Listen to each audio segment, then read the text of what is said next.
Sean from North Best Electronics going to show you how to take a Burger King Game Boy Color toy and turn it into a real Game Boy running a Raspberry Pi.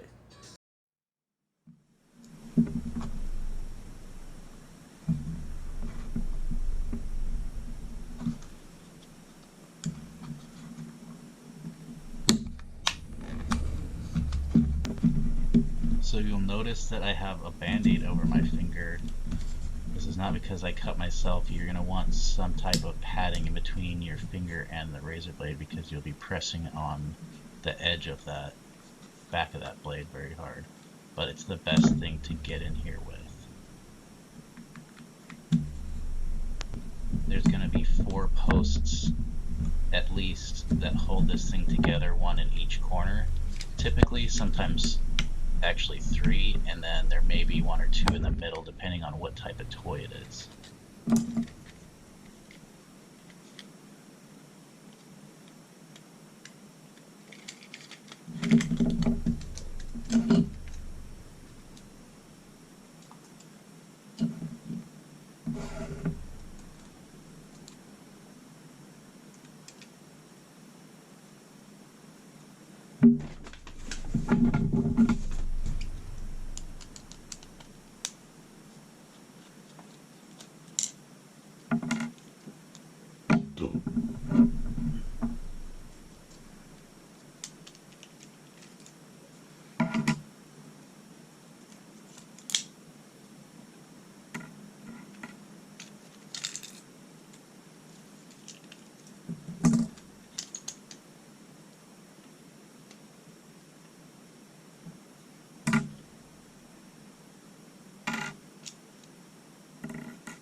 So depending on the toy, some of them have a plastic lens that you're able to reuse. This one was pushing the screen out kind of far, but there's a few other types that are usable afterwards. I like to have some type of protection for the LCD, but it does add some thickness and push the AIO board out just a little bit.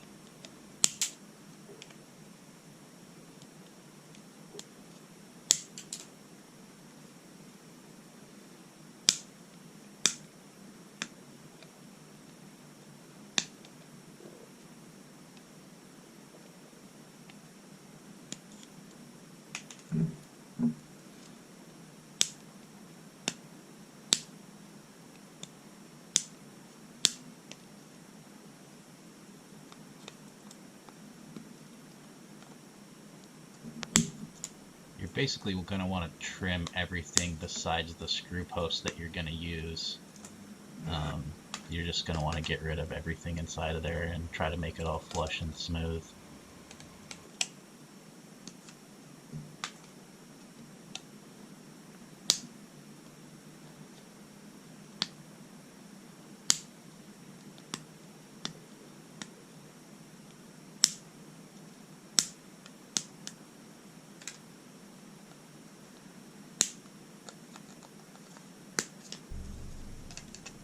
So just be careful about putting a lot of side load on the pieces inside. You can get some white marks on the outside. I'm pointing to them right here, but you can use like a heat gun or something to get rid of those white stress marks on the outside once you're done. Just try not to create too many of them.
notice in some of these sections, when there's a longer run of plastic inside of there, I'll cut it in one or two pieces to try to get them to break off a little easier.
You may not have to trim these parts the same as I do.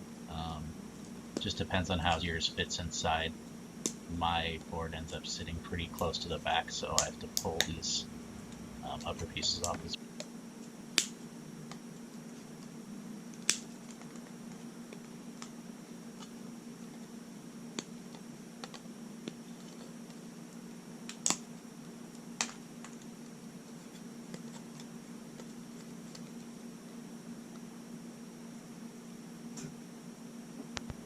I know it's a kind of a long video, I apologize. I just wanted you to get as much as you could see of the trimming, and I tried to cut out some of the parts that my hands were covering, so I apologize for that.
May want to turn the volume down for this part coming up. The drill's a bit loud in this section. I apologize for that.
So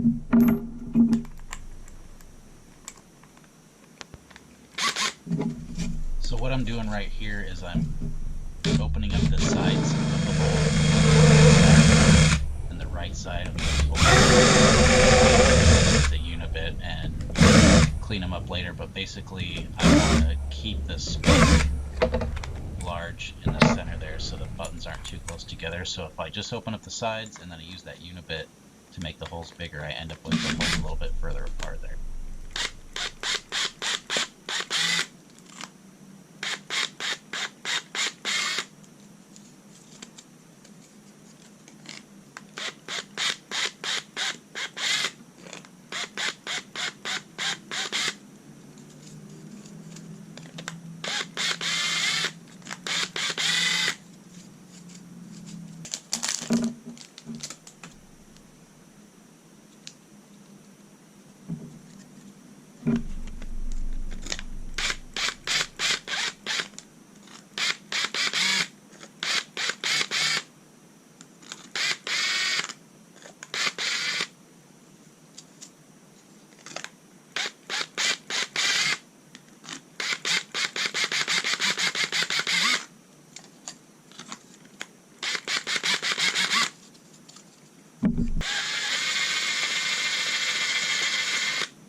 So you'll see I made a little template here to show me where the D-pad is going.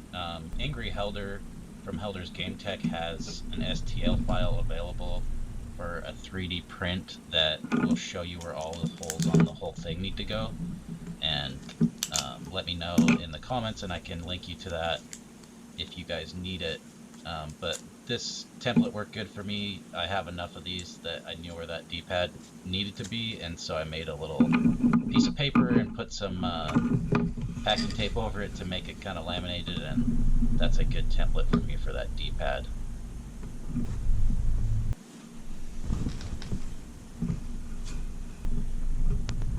So I had to cut a lot of this video out because my hands were covering the shot and it was kind of pointless, so forgive me for that. But basically what I did is I marked it out with the pen, I went through and scribed the lines with the razor blade, and I'm trying to cut through it a little bit with the blade, and then I'm just using the pliers to pull those pieces out of there, and I'll file a bunch of it when I'm done. And I cut out a ton of that filing also because it was just redundant and annoying, but you can get the point of it basically. It take a lot of filing though.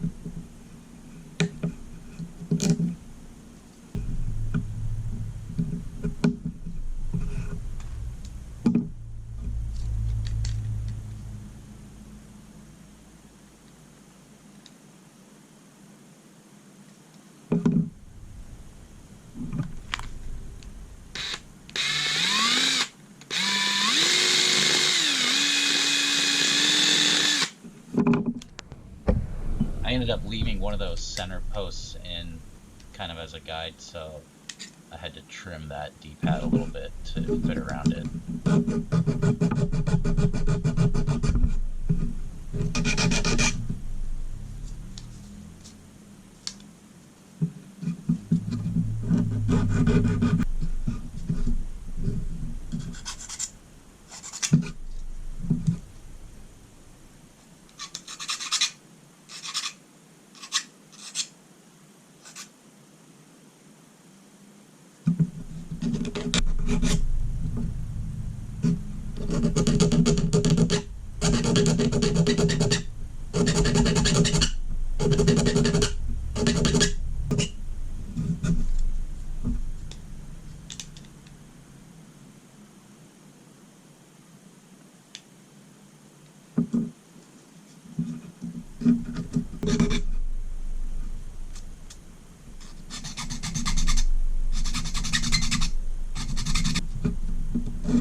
So I forgot to add the part where I drill out all the little speaker holes, but this tiny bit you see me using right now is the perfect size for those holes, and you can drill out however many you want on there.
So I'm just going to disassemble this already mostly done unit, and I'm going to use the board to trace out all the holes that I need to cut for the power switch and the USB-C and the SD card and all that stuff.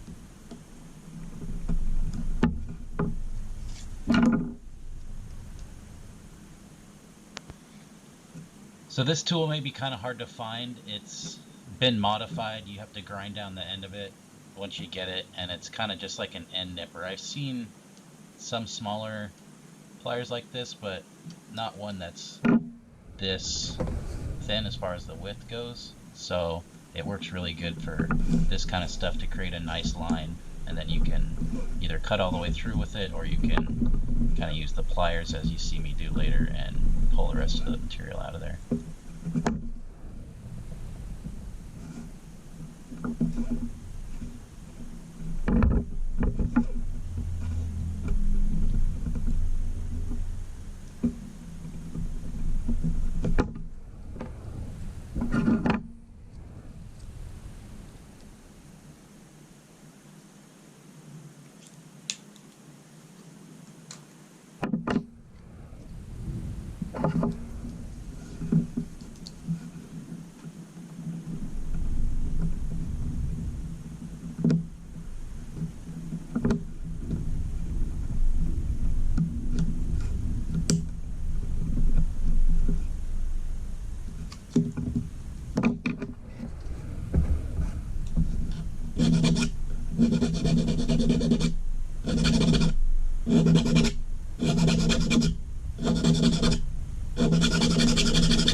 Lots of filing, and again, some of that's cut out here, but just know that if you want it to be as perfect, you're going to have to do lots of filing.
So there's a little trick here to getting the mode button cut out perfectly, because the button ends up, in my case, right over the line of the two shells coming together. So I could have screwed the shell together, but I taped it together so that when I drilled out this hole, the shell wouldn't separate, and I could basically drill out a hole right through the center of that line separating the two shells, and I could get a nice round hole.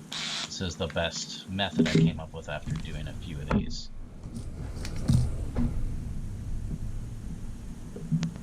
So the tool you see me using right here is a spring punch, and I'll end up using it later, and you might be able to see it a little better then, but it's basically a metal punch for drilling holes in steel or aluminum, or, I mean, obviously you can use it for plastic.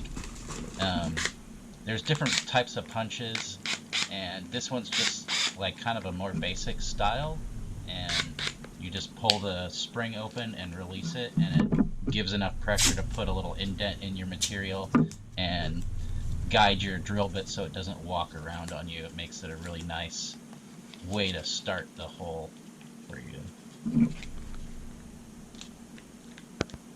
As you can kind of surmise, a lot goes into making these holes in the right spot and the right shape and size so that there's not a bunch of excess gap on stuff and it looks nice and clean.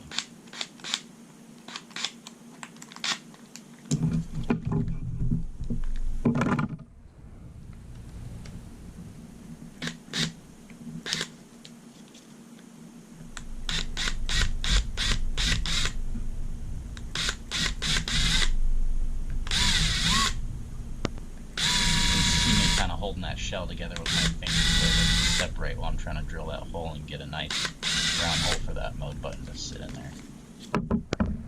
So the reason I tape this together instead of screwing it together is because some of these seem to have slightly bigger holes and the Game Boy Color screws don't fit. They just kind of slide in and out on some of them. So if you guys have a source of some screws that are just slightly bigger, let me know in the comments there.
Just going to use the unibit here with a little bit of side load pressure so that I can get that mode button hole just a little bit bigger so it doesn't hold up that button and clicks nice and freely there.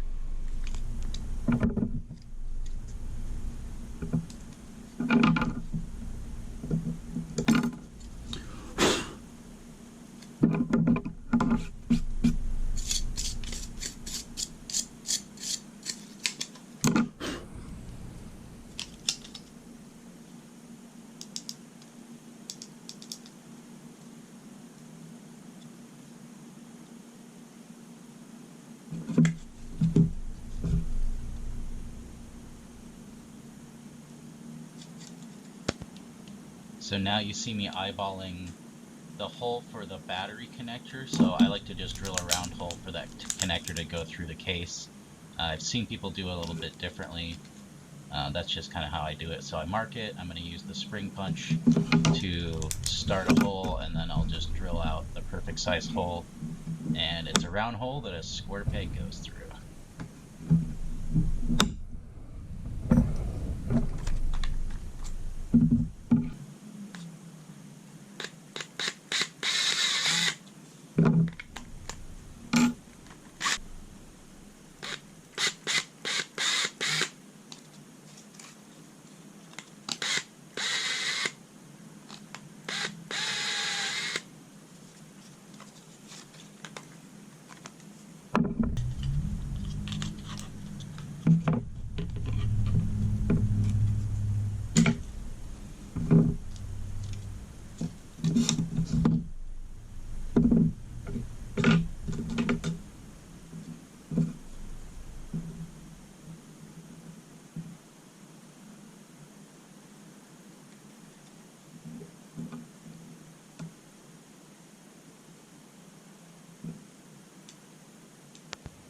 So these aren't the final membranes that are going to go in here. These are just kind of used for testing right now to get everything in place and make sure the fitment's right and all that.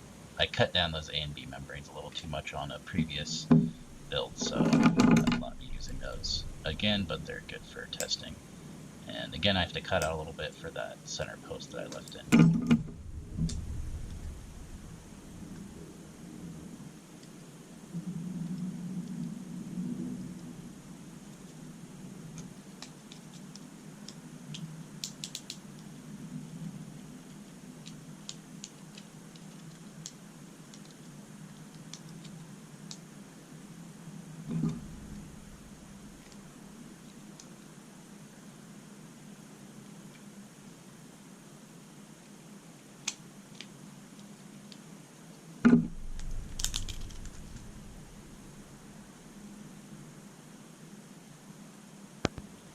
So this is basically the last little spot that I need to trim. There's HDMI port right there that kind of cuts into the top, and kind of sucks because it actually makes it harder to put that cartridge back in there to cover everything up when you're doing the final detail work. But partially, like I said, it's because my board sticks out a little further. I also have that Raspberry Pi sitting off of the AIO board a little bit. That's just how I like to have them installed, so mine's going to sit a lot different than yours, most likely.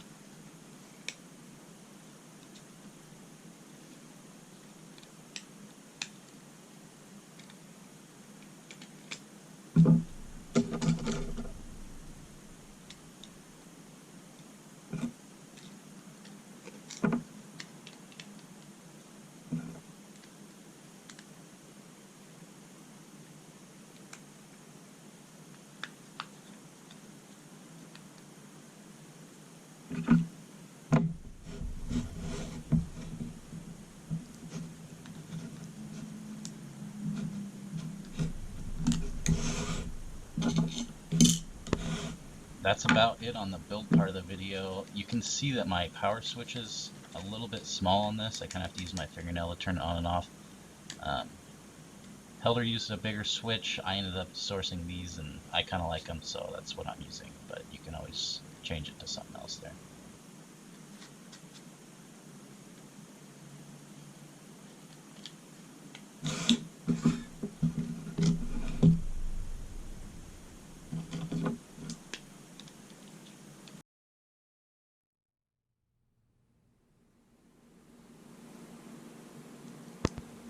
So that's about it. The video's done. Thank you for getting this far. Just going to kind of show the fitment of everything and kind of putting it together for the final time. So these kits are available through me, and Helder helped me a lot to get these available again. So if you need a kit, hit me up on Instagram, or you can find them on my Etsy store, and I will be adding some sealed toys. I bought a big lot of sealed toys, so I'm going to add those in with the next run of AIO boards and have that probably, I guess, as an option if you'd like, for, you know, to add that to your build. So it'll be kind of a surprise what you're gonna get. So let me know if you guys need that, and appreciate you watching. Thanks. Like and subscribe.